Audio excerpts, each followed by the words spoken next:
I like him the owner. I like him pattern iji ruo ọrụ m. And so I think I like obra iron door ga garden ya. Okay ngwa gị. Sire man ebe niile ga-aba iron door. Mazi. Okay one. Mazi. Okay mmadụ ke.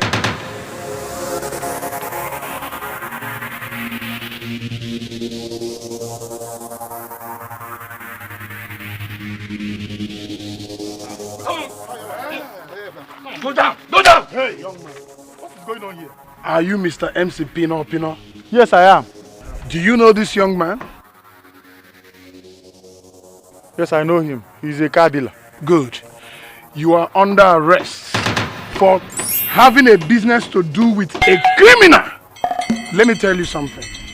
From the information we have garnered so far, we discovered that a stolen car was sold to you from him. Okay, you are under arrest. Okay. Igo moto ezuru ezu. Ejem go ika ya moto. Ala gum no moto ezuru ezu bi oreshi. Ala m no na eri. Da mam ni na eri on. Ama m no bori bi na eri, mam ni boyosh. Obi na anu maka Jagabi Autos Motors. Jagabi Autos Motors. Ebe ọbụla ịhụrụ ha ga-enye gị moto ndị ọcha kwara aka rụọ.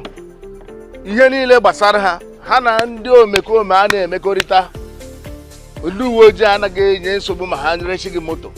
Nke ka nke ebe ọbụla ị kpọrọ ha n'obodo anyị bụ Nigeria. Ha ga-ebulatara gị ụgbọala gị. Ha na-enwe ụgbọala dị iche nke dị mma ndị ọcha rụrụ maka obodo anyị. Ha nọ na Festac Town, 2nd Avenue, opposite Festac Police Station. Amakwana mo. Hey! Amara mo. Okay, man. Amara. Do I know? I said enough. Move. Hey! Move fast. Come on, we can settle this. Move. Idiot. Ebe kunu buyeje. I like him the owner. I like him pattern iji ruo ọrụ m ya. And so I think I like obra iron door ga garden ya. Okay ngwa gị. Sire man ebe niile ga-aba iron door. Mazi. Okay one. Mazi. Okay mmadụ ke.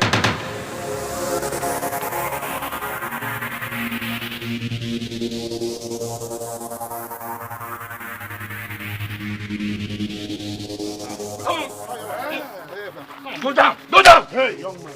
What is going on here? Are you Mr. MC Pino? Yes, I am. Do you know this young man? Yes, I know him. He's a car dealer. Good. You are under arrest for having a business to do with a criminal. Let me tell you something. From the information we have garnered so far, we discovered that a stolen car was sold to you from him. Okay, you are under arrest. Okay. Igo moto ezuru ezu. Ejem go ika ya moto. Ala gum no moto ezuru ezu bi oreshi. Ala m no na eri. Da mam ni na eri on. Ama m no bori bi na eri, mam ni boyosh. Obi na anu maka Jagabi Autos Motors. Jagabi Autos Motors. Ebe ọbụla ịhụrụ ha ga-enye gị moto ndị ọcha kwara aka rụọ. Ihe niile gbasara ha na ndị omekome a na-emekọrịta. Ndị uwe ojii anaghị enye nsogbu ma ha nyerechi gị moto. Nke ka nke ebe ọbụla ị kpọrọ ha n'obodo anyị bụ Nigeria. Ha ga-ebulatara gị ụgbọala gị. Ha na-enwe ụgbọala dị iche nke dị mma ndị ọcha rụrụ maka obodo anyị. Ha nọ na Festac Town, 2nd Avenue, opposite Festac Police Station. Amakwana mo. Hey! Amara mo. Okay, man. Amara. Do I know? I said enough. Move. Hey! Move fast. Come on, we can settle this. Move. Idiot. Ebe kunu buyeje. I like him the owner. I like him pattern iji ruo ọrụ m ya. And so I think I like obra iron door ga garden ya. Okay ngwa gị. Sire man ebe niile ga-aba iron door. Mazi. Okay one. Mazi. Okay mmadụ ke.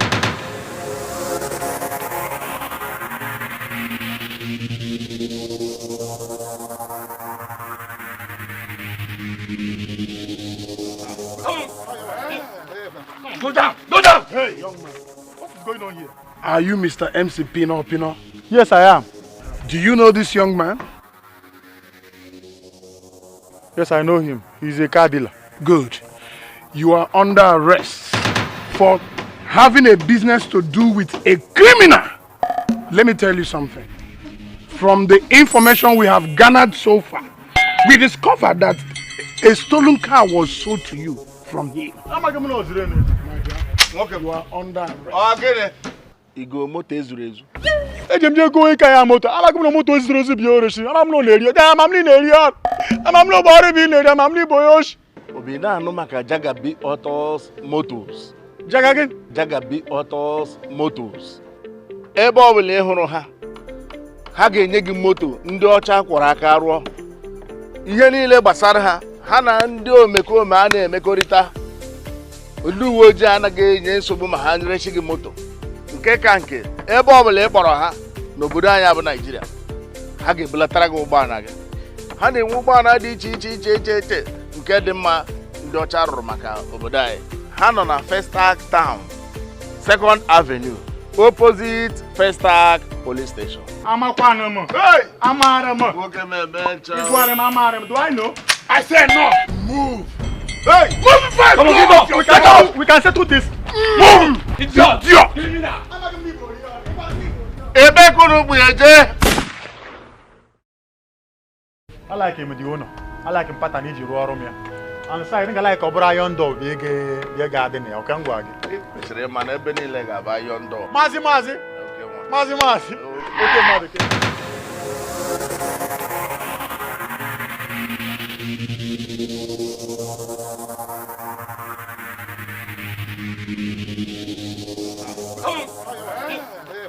Go down. Hey, young man. What is going on here? Are you Mr. MC Pino? Yes, I am. Do you know this young man? Yes, I know him. He's a car dealer. Good. You are under arrest for having a business to do with a criminal. Let me tell you something. From the information we have garnered so far, we discovered that a stolen car was sold to you from him. Okay, You are under arrest. Okay. Igo moto ezuru ezu. Ejem go ka ya moto. Ala gum no moto ezuru ezu bi oroshi. Ala m no na eri. Da mam ni na eri. Ama m no bo ri bi na eri. Ama m ni boyosh. Obi na anu maka Jagabi Autos Motors. Jagagen. Jagabi Autos Motors. Ebe ọbụla ị hụrụ ha, ha ga-enye gị moto ndị ọcha kwara aka rụọ.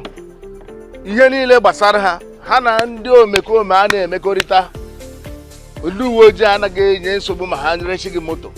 Nke ka nke, ebe ọbụla ị kpọrọ ha n'obodo anyị bụ Nigeria, ha ga-ebulatara gị ụgbọala gị. Ha na-enwe ụgbọala dị iche nke dị mma ndị ọcha rụrụ maka obodo anyị. Ha nọ na Festac Town, 2nd Avenue, opposite Festac Police Station. Amakwana mo. Hey! Amara mo. Okay, man. Igware mo, amara mo. Do I know? I said no. Move. Hey! Move fast. Come on, give up. We can settle this. Move. Idiot.